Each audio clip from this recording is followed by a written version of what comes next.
البلد نام پہلی ہی آیت لا اقسم بہذا البلد کے لفظ البلد کو اس کا نام قرار دیا گیا ہے۔ زمانہ نزول اس کا مضمون اور انداز بیان مکہ معظمہ کے ابتدائی دور کی صورتوں کا سا ہے، مگر ایک اشارہ اس میں ایسا موجود ہے جو پتہ دیتا ہے کہ اس کے نزول کا زمانہ وہ تھا جب کفار مکہ رسول اللہ صلی اللہ علیہ وسلم کی دشمنی پر تل گئے تھے اور آپ کے خلاف ہر ظلم و زیادتی کو انہوں نے اپنے لیے حلال کر لیا تھا۔ موضوع اور مضمون اس سورے میں ایک بہت بڑے مضمون کو چند مختصر جملوں میں سمیٹ دیا گیا ہے، اور یہ قرآن کا کمال اعجاز ہے کہ ایک پورا نظریہ حیات جسے مشکل سے ایک ضخیم کتاب میں بیان کیا جا سکتا تھا، اس چھوٹی سی سورت کے چھوٹے چھوٹے فقروں میں نہایت مؤثر طریقے سے بیان کر دیا گیا ہے۔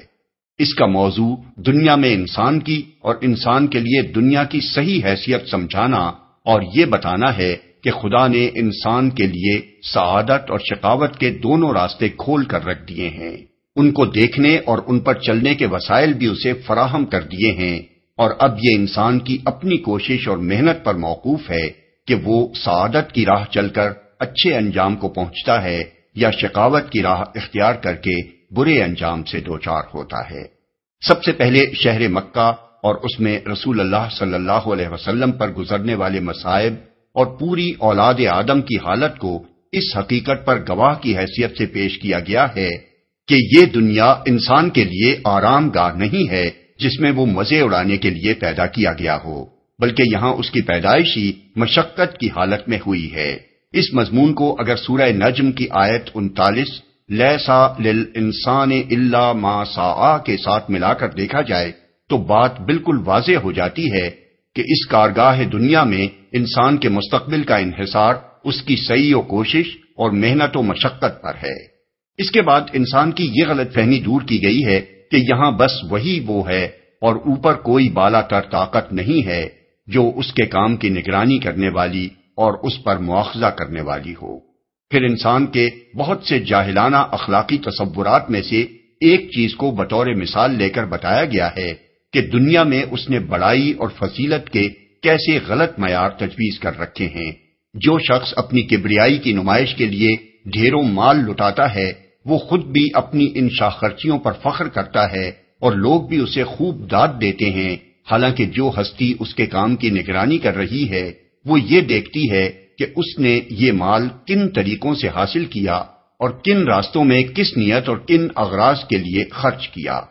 اس کے بعد اللہ تعالیٰ فرماتا ہے کہ ہم نے انسان کو علم کے ذرائع اور سوچنے سمجھنے کی صلاحیتیں دے کر اس کے سامنے بھلائی اور برائی کے دونوں راستے کھول کر رکھ دیے ہیں۔ ایک راستہ وہ ہے جو اخلاق کی پستیوں کی طرف جاتا ہے اور اس پر جانے کے لیے کوئی تکلیف نہیں اٹھانی پڑتی بلکہ نفس کو خوب لذت حاصل ہوتی ہے۔ دوسرا راستہ اخلاق کی بلندیوں کی طرف جاتا ہے جو ایک دشوار گزار گھاٹی کی طرح ہے کہ اس پر چلنے کے لیے آدمی کو اپنے نفس پر جبر کرنا پڑتا ہے۔ یہ انسان کی کمزوری ہے کہ وہ اس گھاٹی پر چڑھنے کی بنسبت کھڈ میں لڑکنے کو ترجیح دیتا ہے۔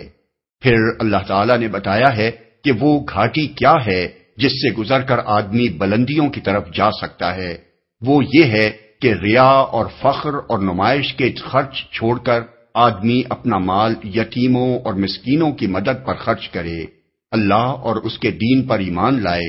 اور ایمان لانے والوں کے گروہ میں شامل ہو کر ایک ایسے معاشرے کی تشکیل میں حصہ لے جو صبر کے ساتھ حق پرستی کے تقاضوں کو پورا کرنے والا اور خلق پر رحم کھانے والا ہو۔ اس راستے پر چلنے والوں کا انجام یہ ہے کہ آدمی اللہ کی رحمتوں کا مستحق ہو، اور اس کے برعکس دوسرا راستہ اختیار کرنے والوں کا انجام دوزخ کی آگ ہے جس سے نکلنے کے سارے دروازے بند ہیں۔ بسم اللہ الرحمن الرحیم۔ شروع اللہ کے نام سے جو رحمان و رحیم ہے۔ لا اقسم بهذا البلد وأنت حل بهذا البلد ووالد وما ولد لقد خلقنا الإنسان في كبد۔ نہیں، میں قسم کھاتا ہوں اس شہر کی، اور حال یہ ہے کہ اے نبی اس شہر میں تم کو حلال کر لیا گیا ہے، اور قسم کھاتا ہوں باپ کی اور اس اولاد کی جو اس سے پیدا ہوئی، در حقیقت ہم نے انسان کو مشقت میں پیدا کیا ہے۔ نہیں، اس سے پہلے ہم سورہ قیامہ میں اس بات کی وضاحت کر چکے ہیں کہ کلام کا آغاز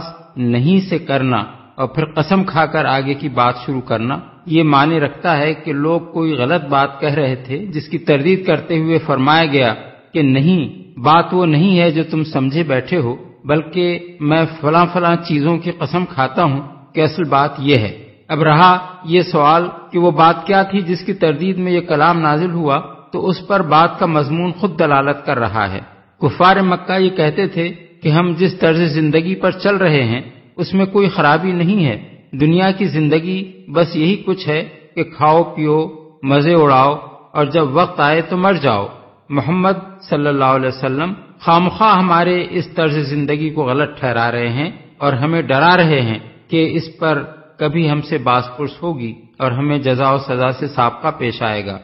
اس شہر کی یعنی شہر مکہ کی۔ اس مقام پر یہ بات کھولنے کی کوئی ضرورت نہ تھی کہ اس شہر کی قسم کیوں کھائی جا رہی ہے۔ اہل مکہ اپنے شہر کا پس منظر خود جانتے تھے کہ کس طرح ایک بے آب و گیا وادی میں سنسان پہاڑوں کے درمیان حضرت ابراہیم نے اپنی ایک بیوی اور ایک شیرخوار بچے کو یہاں لا کر بے سہارا چھوڑا، کس طرح یہاں ایک گھر بنا کر ایسی حالت میں حج کی منادی کی جبکہ دور دور تک کوئی اس منادی کا سننے والا نہ تھا، اور پھر کس طرح یہ شہر آخر کار تمام عرب کا مرکز بنا اور ایسا حرم قرار پایا کہ 14 برس تک عرب کی سرزمین بے آئین میں اس کے سوا امن کا کوئی مقام نہ تھا۔ حلال کر لیا گیا ہے۔ اصل الفاظ ہیں انت حل بہذا البلد۔ اس کے 3 معنی مفسرین نے بیان کیے ہیں۔ ایک یہ کہ آپ اس شہر میں مقیم ہیں اور آپ کے مقیم ہونے سے اس کی عظمت میں اور اضافہ ہو گیا ہے۔ دوسرے یہ کہ اگرچہ یہ شہر حرم ہے مگر ایک وقت آئے گا جب کچھ دیر کے لیے یہاں جنگ کرنا اور دشمنان دین کو قتل کرنا آپ کے لیے حلال ہو جائے گا۔ تیسرے یہ کہ اس شہر میں جنگل کے جانوروں تک کو مارنا اور درختوں تک کو کاٹنا اہل عرب کے نزدیک حرام ہے اور ہر ایک کو یہاں امن میسر ہے، لیکن حال یہ ہو گیا ہے کہ اے نبی تمہیں یہاں کوئی امن نصیب نہیں، تمہیں ستانا اور تمہارے قتل کی تدبیریں کرنا حلال کر لیا گیا ہے۔ اگرچہ الفاظ میں تینوں معنوں کی گنجائش ہے، لیکن جب ہم آگے کے مضمون پر غور کرتے ہیں تو محسوس ہوتا ہے کہ پہلے 2 معنی اس سے کوئی مناسبت نہیں رکھتے اور تیسرا مفہوم ہی اس سے میل کھاتا ہے، جو اس سے پیدا ہوئی۔ چونکہ مطلقاً باپ اور اس سے پیدا ہونے والی اولاد کے الفاظ استعمال کیے گئے ہیں اور آگے انسان کا ذکر کیا گیا ہے، اس لیے باپ سے مراد آدم علیہ السلام ہی ہو سکتے ہیں، اور ان سے پیدا ہونے والی اولاد سے مراد وہ تمام انسان ہیں جو دنیا میں پائے گئے ہیں، اب پائے جاتے ہیں اور آئندہ پائے جائیں گے۔ مشقت میں پیدا کیا ہے۔ یہ ہے وہ بات جس پر وہ قسمیں کھائی گئی ہیں جو اوپر مذکور ہوئیں۔ انسان کے مشقت میں پیدا کیے جانے کا مطلب یہ ہے کہ انسان اس دنیا میں مزے کرنے اور چین کی بنسری بجانے کے لیے پیدا نہیں کیا گیا ہے، بلکہ اس کے لیے یہ دنیا محنت اور مشقت اور سختیاں جھیلنے کی جگہ ہے، اور کوئی انسان بھی اس حالت سے گزرے بغیر نہیں رہ سکتا۔ یہ شہر مکہ گواہ ہے کہ کسی اللہ کے بندے نے اپنی جان کھپائی تھی تب یہ بسا اور عرب کا مرکز بنا۔ اس شہر مکہ میں محمد صلی اللہ علیہ وسلم کی حالت گواہ ہے کہ وہ ایک مقصد کے لیے طرح طرح کی مصیبتیں برداشت کر رہے ہیں، حتیٰ کہ یہاں جنگل کے جانوروں کے لیے امان ہے مگر ان کے لیے نہیں ہے، اور ہر انسان کی زندگی ماں کے پیٹ میں نطفہ قرار پانے سے لے کر موت کے آخری سانس تک اس بات پر گواہ ہے کہ اس کو قدم قدم پر تکلیف، مشقت، محنت، خطرات اور شدائد کے مرحلوں سے گزرنا پڑتا ہے، جس کو تم بڑی سے بڑی قابل رشک حالت میں دیکھتے ہو۔ وہ بھی جب ماں کے پیٹ میں تھا تو ہر وقت اس خطرے میں مبتلا تھا کہ اندر ہی مر جائے یا اس کا اسقاط ہو جائے۔ زچگی کے وقت اس کی موت اور زندگی کے درمیان بال بھر سے زیادہ فاصلہ نہ تھا، پیدا ہوا تو اتنا بے بس تھا کہ کوئی دیکھ بھال کرنے والا نہ ہوتا تو پڑے پڑے ہی سسک سسک کر مر جاتا۔ چلنے کے قابل ہوا تو قدم قدم پر گرا پڑتا تھا۔ بچپن سے جوانی اور بڑھاپے تک ایسے ایسے جسمانی تغیرات سے اس کو گزرنا پڑا کہ کوئی تغیر بھی اگر غلط سمت میں ہو جاتا تو اس کی جان کے لالے پڑ جاتے۔ وہ اگر بادشاہ یا ڈکٹیٹر بھی ہے تو کسی وقت اس اندیشے سے اس کو چین نصیب نہیں ہے کہ کہیں اس کے خلاف کوئی سازش نہ ہو جائے۔ وہ اگر فاتح عالم بھی ہے تو کسی وقت اس خطرے سے امن میں نہیں ہے کہ اس کے اپنے سپہ سالاروں میں سے کوئی بغاوت نہ کر بیٹھے۔ وہ اگر اپنے وقت کا قارون بھی ہے تو اس فکر میں ہر وقت غلطاں پیچاں ہے کہ اپنی دولت کیسے بڑھائے اور کس طرح اس کی حفاظت کرے۔ غرض کوئی شخص بھی بے غل و غش چین کی نعمت سے بہرہ مند نہیں ہے، کیونکہ انسان پیدا ہی مشقت میں کیا گیا ہے۔ أَيَحْسَبُ أَن لَّن يَقْدِرَ عَلَيْهِ أَحَدٌ کیا اس نے یہ سمجھ رکھا ہے کہ اس پر کوئی قابو نہ پا سکے گا؟ یعنی کیا یہ انسان جو ان حالات میں گھرا ہوا ہے اس غرے میں مبتلا ہے کہ وہ دنیا میں جو کچھ چاہے کرے، کوئی بالاتر اقتدار اس کو پکڑنے اور اس کا سر نیچے کر دینے والا نہیں ہے؟ حالانکہ آخرت سے پہلے خود اس دنیا میں بھی ہر آن وہ دیکھ رہا ہے کہ اس کی تقدیر پر کسی اور کی فرمانروائی قائم ہے، جس کے فیصلوں کے آگے اس کی ساری تدبیریں دھری کی دھری رہ جاتی ہیں۔ زلزلے کا ایک جھٹکا، ہوا کا ایک طوفان، دریاؤں اور سمندروں کی ایک طغیانی اسے یہ بتا دینے کے لیے کافی ہے کہ خدائی طاقتوں کے مقابلے میں وہ کتنا بل بوتا رکھتا ہے۔ ایک اچانک حادثہ اچھے خاصے بھلے چنگے انسان کو اپاہج بنا کر رکھ دیتا ہے۔ تقدیر کا ایک پلٹا بڑے سے بڑے با اقتدار آدمی کو عرش سے فرش پر لا گراتا ہے۔ عروج کے آسمان پر پہنچی ہوئی قوموں کی قسمتیں جب بدلتی ہیں تو وہ اسی دنیا میں ذلیل و خوار ہو کر رہ جاتی ہیں جہاں کوئی ان سے آنکھ ملانے کی ہمت نہ رکھتا تھا۔ اس انسان کے دماغ میں آخر کہاں سے یہ ہوا بھر گئی کہ کسی کا اس پر بس نہیں چل سکتا۔ يقول أهلكت مالا لبدا کہتا ہے کہ میں نے ڈھیروں مال اڑا دیا۔ انفقت مالا لبدا یعنی میں نے ڈھیر سا مال خرچ کر دیا نہیں کہا، بلکہ اہلکت مالا لبدا کہا، جس کے لفظی معنی ہیں میں نے ڈھیر سا مال ہلاک کر دیا، یعنی لٹا دیا یا اڑا دیا۔ یہ الفاظ ظاہر کرتے ہیں کہ کہنے والے کو اپنی مالداری پر کتنا فخر تھا کہ جو ڈھیر سا مال اس نے خرچ کیا وہ اس کی مجموعی دولت کے مقابلے میں اتنا ہیش تھا کہ اس کے لٹا دینے یا اڑا دینے کی اسے کوئی پرواہ نہ تھی۔ اور یہ مال اڑا دینا تھا کس مد میں؟ کسی حقیقی نیکی کے کام میں نہیں، جیسا کہ آگے کی آیات سے خود بخود مترشح ہوتا ہے، بلکہ اپنی دولت مندی کی نمائش اور اپنے فخر اور اپنی بڑائی کے اظہار میں۔ قصیدہ گو شاعروں کو بھاری انعامات دینا، شادی اور غمی کی رسموں میں سینکڑوں ہزاروں آدمیوں کی دعوت کر ڈالنا، جوئے میں ڈھیروں دولت ہار دینا، جوا جیت جانے پر اونٹ کاٹنا اور خوب یار دوستوں کو کھلانا، میلوں میں بڑے لاؤ لشکر کے ساتھ جانا اور دوسرے سرداروں سے بڑھ کر شان و شوکت کا مظاہرہ کرنا، تقریبات میں بے تحاشا کھانے پکوانا اور اذن عام دے دینا کہ جس کا جی چاہے آئے اور کھائے، یا اپنے ڈیرے پر کھلا لنگر جاری رکھنا کہ دور دور تک یہ شہرت ہو جائے کہ فلاں رئیس کا دسترخوان بڑا وسیع ہے۔ یہ اور ایسے ہی دوسرے نمائشی اخراجات تھے جنہیں جاہلیت میں آدمی کی فیاضی اور فراخ دلی کی علامت اور اس کی بڑائی کا نشان سمجھا جاتا تھا۔ انہی پر ان کی تعریفوں کے ڈنکے بجتے تھے، انہی پر ان کی مدح کے قصیدے پڑھے جاتے تھے، اور وہ خود بھی ان پر دوسروں کے مقابلے میں اپنا فخر جتاتے تھے۔ أَيَحْسَبُ أَن لَّمْ يَرَهُ أَحَدٌ کیا وہ سمجھتا ہے کہ کسی نے اس کو نہیں دیکھا؟ یعنی کیا یہ فخر جتانے والا یہ نہیں سمجھتا کہ اوپر کوئی خدا بھی ہے جو دیکھ رہا ہے کہ کن ذرائع سے اس نے یہ دولت حاصل کی، کن کاموں میں اسے کھپایا اور کس نیت، کن اغراض اور کن مقاصد کے لیے اس نے یہ سارے کام کیے؟ کیا وہ سمجھتا ہے کہ خدا کے ہاں اس فضول خرچی، اس شہرت طلبی اور اس تفاخر کی کوئی قدر ہوگی؟ کیا اس کا خیال ہے کہ دنیا کی طرح خدا بھی اس سے دھوکہ کھا جائے گا؟ أَلَمْ نَجْعَل لَّهُ عَيْنَيْنِ وَلِسَانًا وَشَفَتَيْنِ وَهَدَيْنَاهُ النَّجْدَيْنِ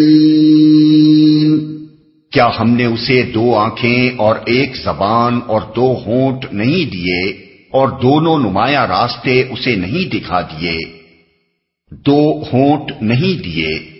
مطلب یہ ہے کہ کیا ہم نے اسے علم اور عقل کے ذرائع نہیں دیے؟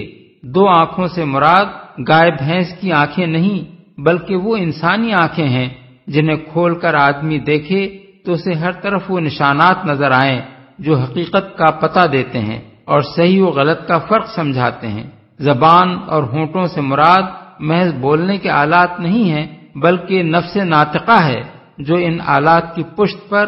سوچنے سمجھنے کا کام کرتا ہے اور پھر ان سے اظہار معافی ضمیر کا کام لیتا ہے۔ راستے اسے نہیں دکھا دیے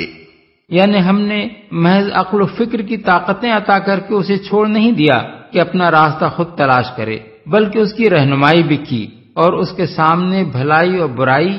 نیکی اور بدی کے دونوں راستے نمایاں کر کے رکھ دیے تاکہ وہ خوب سوچ سمجھ کر ان میں سے جس کو چاہے اپنی ذمہ داری پر اختیار کر لے۔ یہ وہی بات ہے جو سورہ دہر میں فرمائی گئی ہے کہ ہم نے انسان کو ایک مخلوط نطفے سے پیدا کیا تاکہ اس کا امتحان لیں اور اس غرض کے لیے ہم نے اسے سننے اور دیکھنے والا بنایا، ہم نے اسے راستہ دکھا دیا، خواہ شکر کرنے والا بنے یا کفر کرنے والا۔ آیات 2 اور 3۔ فَلَقْتَحَمَ الْعَقَبَةَ وَمَا أَدْرَاكَ مَا الْعَقَبَةُ مگر اس نے دشوار گزار گھاٹی سے گزرنے کی ہمت نہ کی، اور تم کیا جانو کہ کیا ہے وہ دشوار گزار گھاٹی، گزرنے کی ہمت نہ کی۔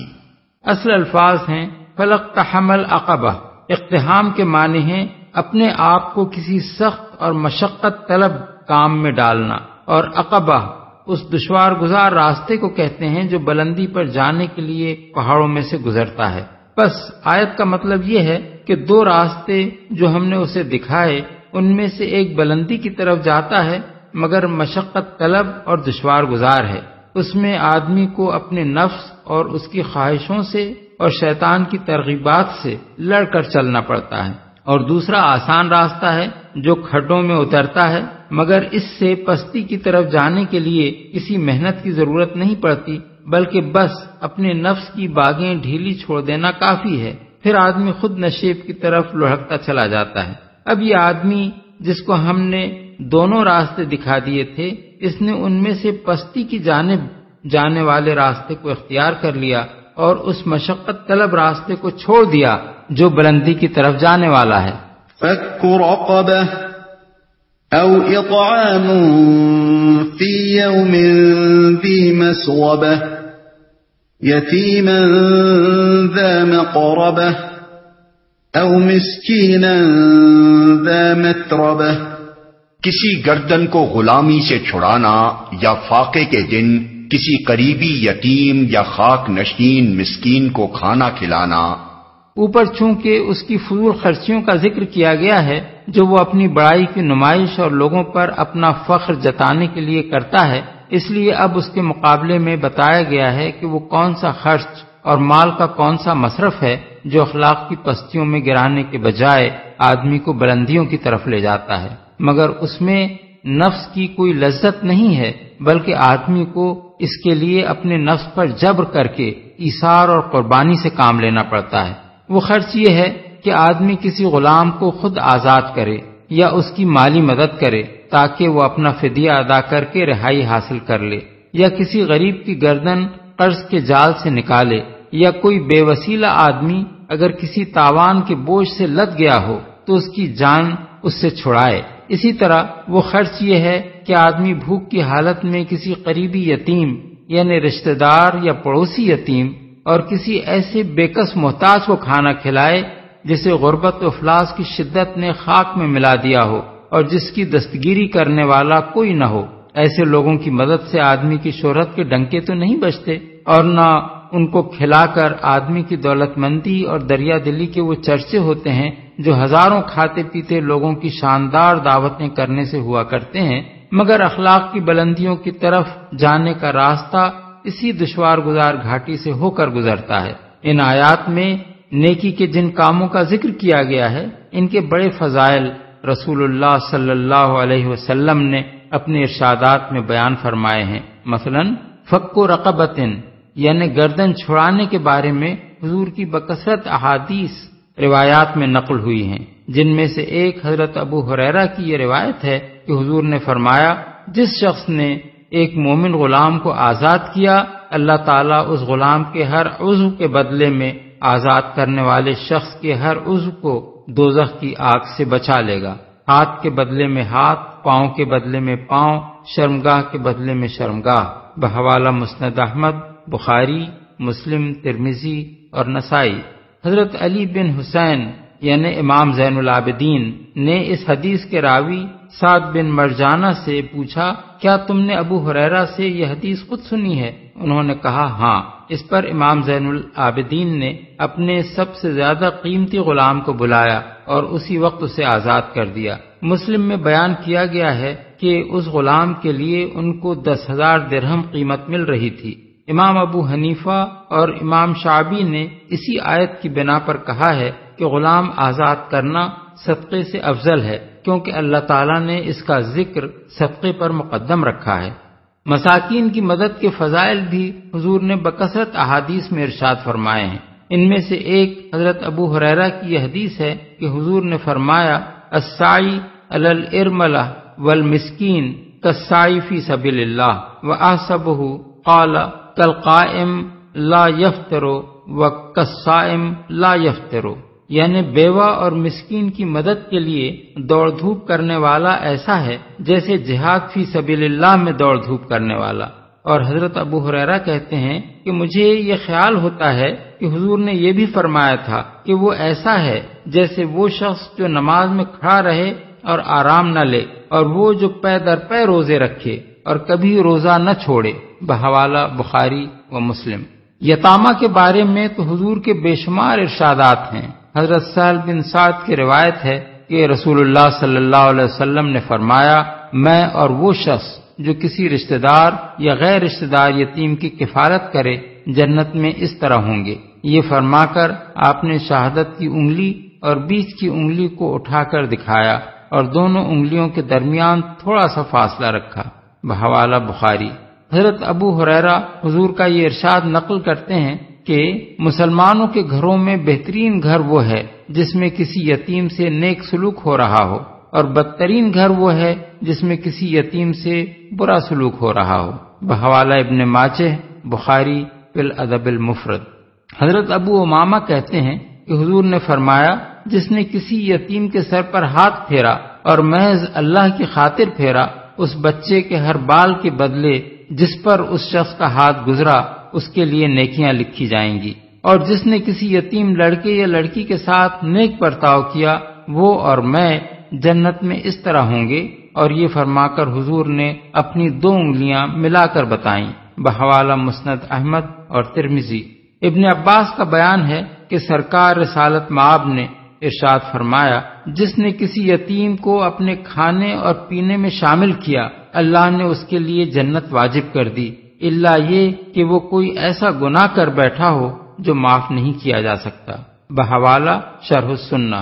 حضرت ابو ہریرہ فرماتے ہیں کہ ایک شخص نے رسول اللہ صلی اللہ علیہ وسلم سے شکایت کی کہ میرا دل سخت ہے۔ حضور نے فرمایا، یتیم کے سر پر ہاتھ پھیر اور مسکین کو کھانا کھلا۔ بروایت مسند احمد۔ ثم كان من الذين آمنوا وتواصوا بالصبر وتواصوا بالمرحمة۔ پھر اس کے ساتھ یہ کہ آدمی ان لوگوں میں شامل ہو جو ایمان لائے اور جنہوں نے ایک دوسرے کو صبر اور خلق خدا پر رحم کی تلقین کی۔ جو ایمان لائے یعنی ان اوصاف کے ساتھ یہ ضروری ہے کہ آدمی مومن ہو، کیونکہ ایمان کے بغیر نہ کوئی عمل صالح ہے اور نہ اللہ کے ہاں وہ مقبول ہو سکتا ہے۔ قرآن مجید میں بکثرت مقامات پر اس کی تصریح کی گئی ہے کہ نیکی وہی قابل قدر اور ذریعہ نجات ہے جو ایمان کے ساتھ ہو۔ مثلا سورہ نساء میں فرمایا جو نیک اعمال کرے خواہ وہ مرد ہو یا عورت اور ہو وہ مومن تو ایسے لوگ جنت میں داخل ہوں گے، آیت 124۔ سورہ نحل میں فرمایا جو نیک عمل کرے خواہ وہ مرد ہو یا عورت اور ہو وہ مومن تو ہم اسے پاکیزہ زندگی بسر کرائیں گے اور ایسے لوگوں کو ان کا اجر ان کے بہترین اعمال کے مطابق عطا کریں گے، آیت 97۔ سورہ مومن میں فرمایا اور جو نیک عمل کرے خواہ وہ مرد ہو یا عورت اور ہو وہ مومن ایسے لوگ جنت میں داخل ہوں گے، وہاں ان کو بے حساب رزق دیا جائے گا، آیت 40۔ قرآن پاک کا جو شخص بھی مطالعہ کرے گا وہ یہ دیکھے گا کہ اس کتاب میں جہاں بھی عمل صالح کے اجر اور اس کی جزائے خیر کا ذکر کیا گیا ہے وہاں لازماً اس کے ساتھ ایمان کی شرط لگی ہوئی ہے۔ عمل بلا ایمان کو کہیں بھی خدا کے ہاں مقبول نہیں قرار دیا گیا ہے اور نہ اس پر کسی اجر کی امید دلائی گئی ہے۔ اس مقام پر یہ اہم نقطہ بھی نگاہ سے مخفی نہ رہنا چاہیے کہ آیت میں یہ نہیں فرمایا گیا ہے کہ پھر وہ ایمان لایا، بلکہ یہ فرمایا گیا ہے کہ پھر وہ ان لوگوں میں شامل ہوا جو ایمان لائے۔ اس کے معنی یہ ہیں کہ محض ایک فرد کی حیثیت سے اپنی جگہ ایمان لا کر رہ جانا مطلوب نہیں ہے، بلکہ مطلوب یہ ہے کہ ہر ایمان لانے والا ان دوسرے لوگوں کے ساتھ مل جائے جو ایمان لائے ہیں تاکہ اس سے اہل ایمان کی ایک جماعت بنے، ایک مومن معاشرہ وجود میں آئے اور اجتماعی طور پر ان بھلائیوں کو قائم کیا جائے جن کا قائم کرنا اور ان برائیوں کو مٹایا جائے جن کا مٹانا ایمان کا تقاضا ہے۔ رحم کی تلقین کی۔ یہ مومن معاشرے کی دو اہم خصوصیات ہیں جن کو دو مختصر فقروں میں بیان کر دیا گیا ہے۔ پہلی خصوصیت یہ ہے کہ اس کے افراد ایک دوسرے کو صبر کی تلقین کریں اور دوسری یہ کہ وہ ایک دوسرے کو رحم کی تلقین کریں۔ جہاں تک صبر کا تعلق ہے ہم اس سے پہلے بارہا اس امر کی وضاحت کر چکے ہیں کہ قرآن مجید جس وسیع مفہوم میں اس لفظ کو استعمال کرتا ہے اس کے لحاظ سے مومن کی پوری زندگی صبر کی زندگی ہے اور ایمان کے راستے پر قدم رکھتے ہی آدمی کے صبر کا امتحان شروع ہو جاتا ہے۔ خدا کی فرض کردہ عبادتوں کے انجام دینے میں صبر درکار ہے، خدا کے احکام کی اطاعت و پیروی میں صبر کی ضرورت ہے، خدا کی حرام کی ہوئی چیزوں سے بچنا صبر کے بغیر ممکن نہیں ہے، اخلاق کی برائیوں کو چھوڑنا اور پاکیزہ اخلاق اختیار کرنا صبر چاہتا ہے۔ قدم قدم پر گناہوں کی ترغیبات سامنے آتی ہیں جن کا مقابلہ صبر ہی سے ہو سکتا ہے۔ بے شمار مواقع زندگی میں ایسے پیش آتے ہیں جن میں خدا کے قانون کی پیروی کی جائے تو نقصانات، تکالیف، مصائب اور محرومیوں سے سابقہ پڑتا ہے اور اس کے برعکس نافرمانی کی راہ اختیار کی جائے تو فائدے اور لذتیں حاصل ہوتی نظر آتی ہیں۔ صبر کے بغیر ان مواقع سے کوئی مومن بخیریت نہیں گزر سکتا۔ پھر ایمان کی راہ اختیار کرتے ہی آدمی کو اپنے نفس اور اس کے خواہشات سے لے کر اپنے اہل و عیال، اپنے خاندان، اپنے معاشرے، اپنے ملک و قوم اور دنیا بھر کے شیاطین جن و انس کی مزاحمتوں کا سامنا کرنا پڑتا ہے، حتیٰ کہ راہ خدا میں ہجرت اور جہاد کی نوبت بھی آ جاتی ہے۔ ان سب حالات میں صبر ہی کی صفت آدمی کو ثابت قدم رکھ سکتی ہے۔ اب یہ ظاہر بات ہے کہ ایک ایک مومن اکیلا اکیلا اس شدید امتحان میں پڑ جائے تو ہر وقت شکست کھا جانے کے خطرے سے دوچار ہوگا اور مشکل ہی سے کامیاب ہو سکے گا۔ بخلاف اس کے اگر ایک مومن معاشرہ ایسا موجود ہو جس کا ہر فرد خود بھی صابر ہو اور جس کے سارے افراد ایک دوسرے کو صبر کے اس ہمگیر امتحان میں سہارا بھی دے رہے ہوں تو کامرانیاں اس معاشرے کے قدم چومیں گی۔ بدی کے مقابلے میں ایک بے پناہ طاقت پیدا ہو جائے گی۔ انسانی معاشرے کو بھلائی کے راستے پر لانے کے لیے ایک زبردست لشکر تیار ہو جائے گا۔ راہ رحم تو اہل ایمان کے معاشرے کی امتیازی شان یہی ہے کہ وہ ایک سنگ دل، بے رحم اور ظالم معاشرہ نہیں ہوتا بلکہ انسانیت کے لیے رحیم و شفیق اور آپس میں ایک دوسرے کا ہمدرد و غمخوار معاشرہ ہوتا ہے۔ فرد کی حیثیت سے بھی ایک مومن اللہ کی شان رحیمی کا مظہر ہے اور جماعت کی حیثیت سے بھی مومنوں کا گروہ خدا کے اس رسول کا نمائندہ ہے جس کی تعریف میں فرمایا گیا ہے کہ وَمَا أَرْسَلْنَاكَ إِلَّا رَحْمَةً لِّلْعَالَمِينَ، سورہ الانبیاء آیت 106۔ حضور صلی اللہ علیہ وسلم نے سب سے بڑھ کر جس بلند اخلاقی صفت کو اپنی امت میں فروغ دینے کی کوشش فرمائی ہے وہ یہی رحم کی صفت ہے۔ مثال کے طور پر آپ کے حسب ذیل ارشادات ملاحظہ ہوں جن سے معلوم ہوتا ہے کہ آپ کی نگاہ میں اس کی کیا اہمیت تھی۔ حضرت جریر بن عبداللہ کی روایت ہے کہ رسول اللہ صلی اللہ علیہ وسلم نے فرمایا لا یرحم اللہ من لا یرحم الناس، بحوالہ بخاری و مسلم، یعنی اللہ اس شخص پر رحم نہیں کرتا جو انسانوں پر رحم نہیں کرتا۔ حضرت عبداللہ بن عمرو بن العاص کہتے ہیں کہ حضور نے فرمایا الراحمون یرحمہم الرحمن ارحموا من فی الارض یرحمکم من فی السماء، بروایت ابو داؤد اور ترمذی، یعنی رحم کرنے والوں پر رحمان رحم کرتا ہے، زمین والوں پر رحم کرو آسمان والا تم پر رحم کرے گا۔ حضرت ابو سعید خدری حضور کا یہ ارشاد نقل کرتے ہیں کہ من لا یرحم لا یرحم، بحوالہ بخاری فی الادب المفرد، یعنی جو رحم نہیں کرتا اس پر رحم نہیں کیا جاتا۔ ابن عباس کہتے ہیں کہ رسول اللہ صلی اللہ علیہ وسلم نے فرمایا لیس منا من لم یرحم صغیرنا ولم یوقر کبیرنا، بحوالہ ترمذی، یعنی وہ شخص ہم میں سے نہیں ہے جو ہمارے چھوٹے پر رحم نہ کھائے اور ہمارے بڑے کی توقیر نہ کرے۔ ابو داؤد نے حضور کے اس ارشاد کو حضرت عبداللہ بن عمرو کے حوالے سے یوں نقل کیا ہے من لم یرحم صغیرنا ویعرف حق کبیرنا فلیس منا، یعنی جس نے ہمارے چھوٹے پر رحم نہ کھایا اور ہمارے بڑے کا حق نہ پہچانا وہ ہم میں سے نہیں ہے۔ حضرت ابو ہریرہ کہتے ہیں کہ میں نے ابو القاسم صادق و مصدوق صلی اللہ علیہ وسلم کو یہ فرماتے سنا ہے لا تنزع الرحمہ الا من شقی، بحوالہ مسند احمد اور ترمذی، یعنی بدبخت آدمی کے دل ہی سے رحم سلب کر لیا جاتا ہے۔ حضرت ایاز بن حمار کی روایت ہے کہ حضور نے فرمایا 3 قسم کے آدمی جنتی ہیں، ان میں سے ایک رجل رحیم رقیق القلب لکل ذی قربہ و مسلم، بروایت مسلم، یعنی وہ شخص ہے جو ہر رشتہ دار اور ہر مسلمان کے لیے رحیم اور رقیق القلب ہو۔ حضرت نعمان بن بشیر کا بیان ہے کہ رسول اللہ صلی اللہ علیہ وسلم نے فرمایا تری المؤمنین وتراحمہم وتوادہم وتعاطفہم کمثل الجسد اذا اشتکا عضوا تداعی لہ سائر الجسد بالسہر والحمى، یعنی تم مومنوں کو آپس کے رحم اور محبت اور ہمدردی کے معاملے میں ایک جسم کی طرح پاؤ گے کہ اگر ایک عضو میں کوئی تکلیف ہو تو سارا جسم اس کی خاطر بے خوابی اور بخار میں مبتلا ہو جاتا ہے، بروایت بخاری و مسلم۔ حضرت ابو موسیٰ اشعری کہتے ہیں کہ حضور نے فرمایا المؤمن للمؤمن کالبنیان یشد بعضہ بعضا، بحوالہ بخاری و مسلم، یعنی مومن دوسرے مومن کے لیے اس دیوار کی طرح ہے جس کا ہر حصہ دوسرے حصے کو مضبوط کرتا ہے۔ حضرت عبداللہ بن عمر حضور کا یہ ارشاد نقل کرتے ہیں المسلم اخو المسلم لا یظلمہ ولا یسلمہ ومن کان فی حاجت اخیہ کان اللہ فی حاجتہ ومن فرج عن مسلم کربۃ فرج اللہ عنہ کربۃ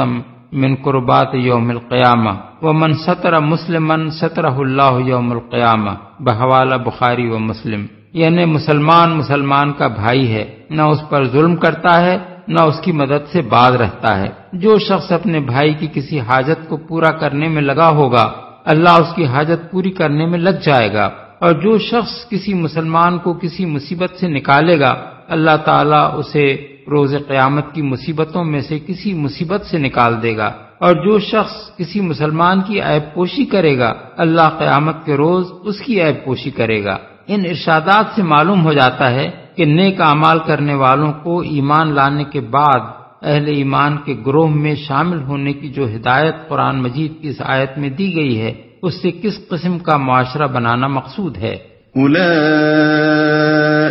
اصحاب المیمنہ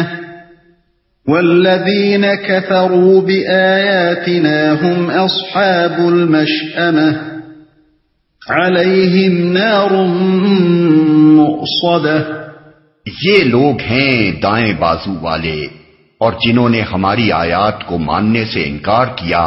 وہ بائیں بازو والے ہیں، ان پر آگ چھائی ہوئی ہوگی۔ بائیں بازو والے ہیں دائیں بازو اور بائیں بازو کی تشریح ہم سورہ واقعہ کی تفسیر میں کر چکے ہیں۔ آگ چھائی ہوئی ہوگی، یعنی آگ اس طرح ان کو ہر طرف سے گھیرے ہوئے ہوگی کہ اس سے نکلنے کا کوئی راستہ